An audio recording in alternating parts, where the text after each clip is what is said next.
જય સ્વામિનારાયણ વિદ્યાર્થી મિત્રો, હું છું ઋષિ સર અને ફરી એકવાર તમારી માટે લઈને આવ્યો છું સફળતાની ચાવી. વિદ્યાર્થી મિત્રો, લાસ્ટ મારો વિડીયો જે હતો એ ધોરણ 10 માટે હતો, તો આ વિડીયો મારો ધોરણ 9 માટે છે.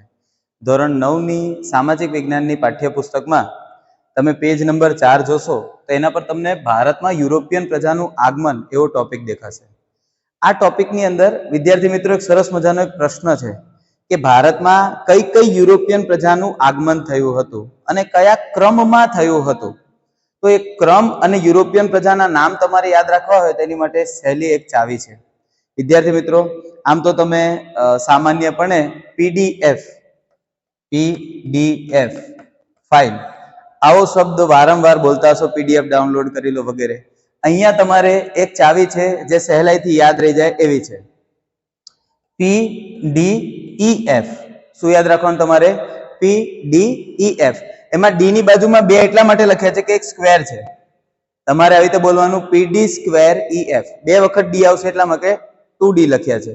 3D 2D આમ બી તમને યાદ રહી શકે છે. તો PDF આટલું યાદ રાખો તો તમને ભારતમાં યુરોપિયન પ્રજાના જે આગમન થયા છે એ કયા ક્રમમાં થયા છે એ સહેલાઈથી યાદ રહી જશે. પહેલા પી, તો વિદ્યાર્થી મિત્રો પી પોર્ટુગલથી આવેલા પોર્ટુગીઝો, જેમને ફિરંગી નામથી પણ ઓળખાતા હતા. 1498 વાસ્કો દ ગામા સૌપ્રથમ પોર્ટુગીઝ વહાણ ભારત આવ્યું હતું. ત્યારબાદ D² અથવા તો 2D. એક ડી છે હોલેન્ડના ડચ લોકો. ક્યાંના ડચ લોકો? હોલેન્ડના ડચ લોકો, જેને વલંદા પણ કહેવાતા. શું કહેવાતા? વલંદા. આ ઉપરાંત બીજો ડી છે તે છે ડેનમાર્કના ડેનિસો. બીજો ડી છે તે છે ડેનમાર્કના ડેનિસો. ત્યારબાદ વિદ્યાર્થી મિત્રો ઈ ફોર ઇંગ્લેન્ડના અંગ્રેજો. ઈ એટલે ઇંગ્લેન્ડના અંગ્રેજો, જેમને ભારત પર ખૂબ લાંબુ શાસન કર્યું.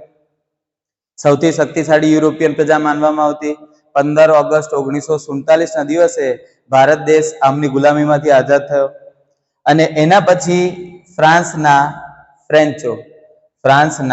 ફ્રેન્ચો.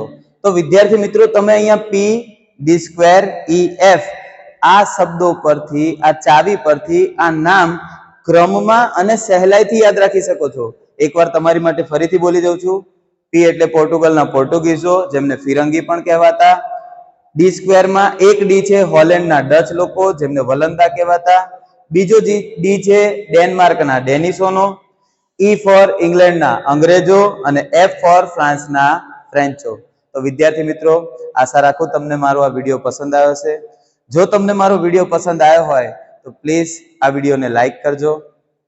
વિદ્યાર્થી મિત્રો, જો તમને મારી ચેનલ ગમતી હોય તો પ્લીઝ આ ચેનલને સબસ્ક્રાઇબ કરજો.